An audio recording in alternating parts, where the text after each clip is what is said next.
Hello students, welcome to the lecture on Group Decision Support Systems. And after this lecture, we will be able to learn the following objectives. Understand the concept, Group Decision Support System, discuss about expert system, describe the expert system architecture, understand the concept of managing people, and explain the concept of managing technology. Let me tell you first the meaning of Group Decision Support System. It is an interactive, computer-based system that helps a team of decision makers solve problems and make choices. These systems are targeted to supporting groups in analyzing problem situations and in performing group decision-making tasks. Group Decision Support Systems, GDSS, is also called, referred to as a Group Support System, GSS, Collaborative Systems, or an electronic meeting system. Group Decision Support Systems.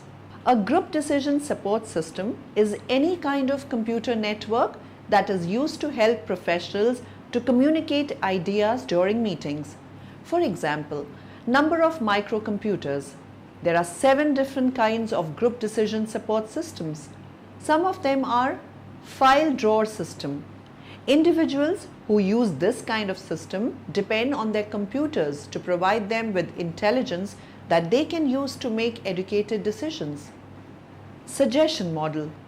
In order for this kind of system to work, individuals must have a task that is clearly defined. A computer can use available data to make suggestions for potential methods for completing a task. Accounting models. Accounting models are common among groups that perform risk management functions. This kind of group decision support system calculates the outcomes of various decisions. A number of group decision support system models are based on data analysis functions. Group decision support systems can also function as virtual meeting spaces. Working of GDSS. In the GDSS, special computer software, the facilitator of each meeting will first make the agenda of the meeting, which will be projected onto a big screen that everyone can see. Then the participants will type simultaneously in their ideas of the topic of discussion on the individual microcomputers next to them. Then the computer will sort the ideas, and then the participants will then vote or comment on which ideas they like or they dislike. In the course of the whole meeting, GDSS stores, categorizes, and prints out all the ideas, comments, and vote tallies so that each of the meeting participants will get a summary of the meeting when it ends. Group Decision Support Systems types. Group support systems have been implemented in a number of forms. Shared electronic resources. Those using shared electronic resources as a means of conducting group meetings either in batch mode or interactively. This form of group decision support requires little investment in software and still yields very effective results in terms of saving time. Decision room. The decision room refers to the physical arrangement where the use of decision room software or group DSS is normally utilized. For decision makers located in the same geographic area or building, with the use of computing devices, special software, networking capabilities, display equipment, and a session leader, to collect, coordinate, and feedback organized information to help a group make a decision. Combines face-to-face verbal interaction with technology-aided formalization. The objective in using a decision room is to enhance and improve the group's decision-making process. Teleconferencing. A teleconference or teleseminar is the live exchange and mass articulation of information among several persons and machines remote from one another but linked by a telecommunications system. Advantages of group decision support systems. Group decision support systems give groups several advantages over many traditional non-automated group meetings. Group synergy. Other group members will be able to use an idea in a manner that the originator did not, because participants have different information skills. Also, the group as a whole will be better able to catch errors in a comment than the individual who proposed the idea. Automated record keeping. A GDSS can record all comments generated during the meeting, and consequently, the group participants may not need to take notes. More structure. A GDSS also provides a certain amount of structure to the meeting. With this structure in place, it is more difficult to deviate from the problem-solving cycle and make incomplete or premature decisions. Disadvantages of group decision support systems. There are some disadvantages to the technology, however, and they include slow communication. Most people speak much faster than they type and thus would usually prefer a verbal environment, other things being equal. However, a GDSS allows participants to review recorded comments. People may read and scan faster than they can hear and process. GDSS implementation. The implementation of GSS is to select a preferred GSS solution. Compare the data on the types of meetings and existing computer hardware to possible GSSs available. Then contact vendors to demonstrate GSS technology. A key factor in any implementation support systems is support by senior management. The lack of senior management support has been found to be the most frequent cause of systems implementation failures. Expert systems. An expert system is a computer program that simulates the judgment and behavior of a human or an organization that has expert knowledge and experience in a particular field. An expert system is software that attempts to provide an answer to a problem or clarify uncertainties where normally one or more human experts would need to be consulted. Factors. A human, when reasoning, does not always make statements with 100% confidence. This type of reasoning can be imitated using numeric values called confidences. These certainty factors, CF numbers, quantify uncertainty in the degree to which the available evidence supports a hypothesis. They represent a degree of confirmation and are not probabilities in a Bayesian sense.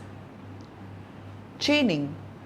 Two methods of reasoning when using inference rules are forward chaining and backward chaining. Forward chaining starts with the data available and uses the inference rules to extract more data until a desired goal is reached. Backward chaining starts with a list of goals and works backwards to see if there is data which will allow it to conclude any of these goals. Expert system architecture. The following general points about expert systems and their architecture have been outlined. The sequence of steps taken to reach a conclusion is dynamically synthesized with each new case. The sequence is not explicitly programmed at the time that the system is built. Expert systems can process multiple values for any problem parameter. This permits more than one line of reasoning to be pursued and the results of incomplete reasoning to be presented. Problem solving is accomplished by applying specific knowledge rather than specific technique. The process of building expert systems is often called knowledge engineering.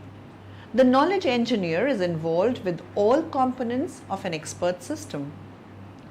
Knowledge acquisition.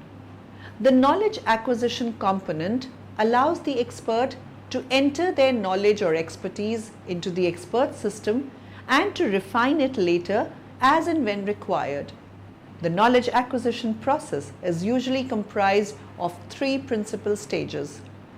Knowledge elicitation is the interaction between the expert and the knowledge engineer program to elicit the expert knowledge in some systematic way. The knowledge thus obtained is usually stored in some form of human-friendly intermediate representation. The intermediate representation of the knowledge is then compiled into an executable form that the inference engine can process. Levels of knowledge analysis. Knowledge identification. Use in-depth interviews in which the knowledge engineer encourages the expert to talk about how they do what they do. Knowledge conceptualization. Find the primitive concepts and conceptual relations of the problem domain. Epistemological analysis. Uncover the structural properties of the conceptual knowledge, such as taxonomic relations, classifications. Logical analysis. Decide how to perform reasoning in the problem domain.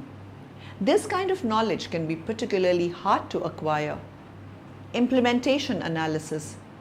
Work out systematic procedures for implementing and testing the system.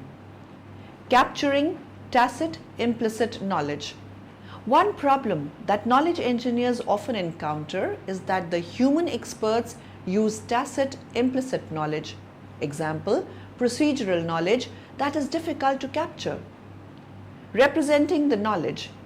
We have already looked at various types of knowledge representation. In general, the knowledge acquired from our expert will be formulated in two ways. Intermediate representation, a structured knowledge representation that the knowledge engineer and expert can both work with efficiently.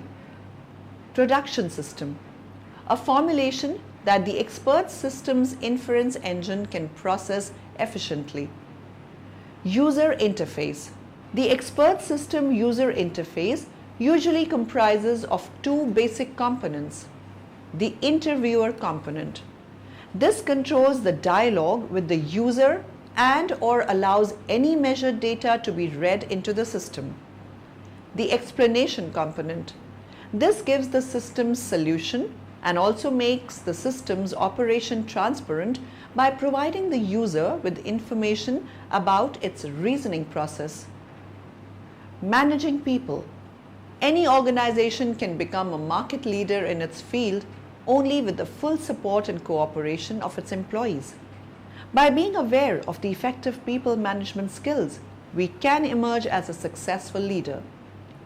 Managing people in an organization. People management in an organization requires effective and good planning on the part of the managers. Managers need to understand the expectations which the people have from the management and try to fulfill them completely to maintain high employee morale. People management skills include having good and regular interactions or communication with the employees. People management is definitely not a one-man job. It requires a well-trained team of professionals who report their daily work to their senior managers. Proper people management requires setting of right rules and regulations, apart from granting freedom to employees on many fronts. How to deal with difficult people? Here are some strategies we can use while dealing with people who are difficult to deal with. Staying calm is the key. Difficult people often tend to generate a lot of tension around them, especially when there is no need. We need to stay calm and get the point across that there is no reason to get agitated. Distance ourselves. It is important that we maintain a distance from the difficult person. Interrupt when things go out of control. When we see that a situation is getting out of control, interrupt and stop the person immediately. Why me? The why me approach will not help. We have to understand that every individual on the planet is different and will behave differently. Approach at the right time.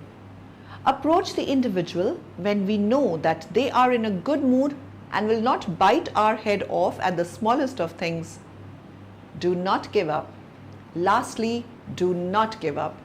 Dealing with difficult people requires a lot of patience and time. Managing technology. Technological change brings with it a high degree of uncertainty. Understanding the nature of this uncertainty especially the obstacles to the acceptance of the new technology, is a tricky issue. Understanding technology risk. Technological changes are responsible for both the creation and destruction of industries. In the face of sweeping changes in technology, some industries die while others are born. Quite clearly, a firm's competitiveness is significantly influenced by its ability to understand and embrace new product or process technologies. Introducing technological change is risky because it brings with it a high degree of uncertainty. The growing pace of innovation.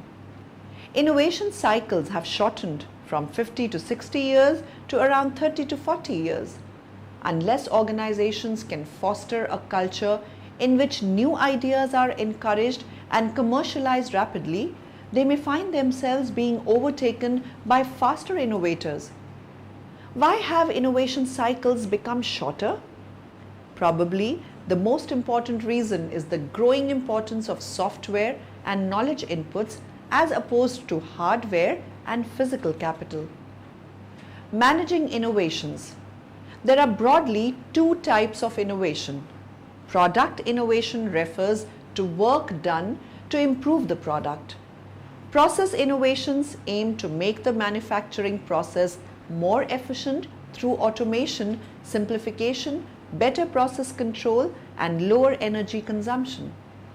In the early stages of the product life cycle, product innovations tend to be rapid. As the rate of product innovations decreases, it is common to observe a faster rate of process innovation. Commercializing new technologies. Successful technology management is all about bringing a new concept to the market in the most efficient way. To commercialize an idea successfully, a number of different stages must be completed. Imagining. Developing the initial insight about the market opportunity for a particular technical development. Incubating. Nurturing the technology sufficiently to gauge whether it can be commercialized. Demonstrating. Building prototypes and getting feedback from potential investors and customers. Promoting. Persuading the market to adopt the innovation. Sustaining. Ensuring that the product or process has as long a life as possible in the market. How new technologies threaten established firms? Many established firms are overtaken by new technology not because they do not invest sufficiently in research and development, but because their business philosophy and deep-rooted culture acts as stumbling blocks. They are so much glued to the needs of existing customers that they overlook what other segments are looking for. Moreover, when overheads are high, there is a tendency not to take seriously new technologies with little revenue or profit potential in the short run. Sustaining and disruptive technologies. Sustaining technologies concentrate on parameters which are important to existing customers and aim to produce improvements with respect to these parameters. Disruptive technologies bring a value proposition different from that provided by existing technologies. Products based on disruptive technologies are typically inferior in terms of performance, but are often cheaper, simpler, smaller, and frequently more user-friendly. Established companies tend to do well in developing sustaining technologies, but it is new entrants who often come up with disruptive technologies. Existing firms are usually reluctant to embrace disruptive technologies for various reasons. They often promise lower margins because they are cheaper products. A framework for managing disruptive technologies. Managers identify the real worth of a new and disruptive technology only in retrospect. The fact that disruptive technologies are developed by new firms or by large enterprises entering a new business or by spin-offs of established competitors offers them some clues. Since the formation of new firms is a fairly visible process, Studying the type of products they develop or launch can be a very useful source of information about technological innovation. By approaching a disruptive business with the mindset that they can't know where the market is, managers would identify what critical information about new markets is most necessary and in what sequence that information is needed. Summary. Now in the end, let us summarize what we have learnt in this lecture. Group support systems are more commonly found in larger organizations, especially financial institutions, computer service organizations, and the government. The objective in using a decision room is to enhance and improve the group's decision-making process. Internet teleconferencing includes internet telephone conferencing, video conferencing, web conferencing, and augmented reality conferencing. Sophisticated expert systems can be enhanced with additions to the knowledge base or to the set of rules. Managing people in a systematic manner is a big challenge before the modern day human resource manager.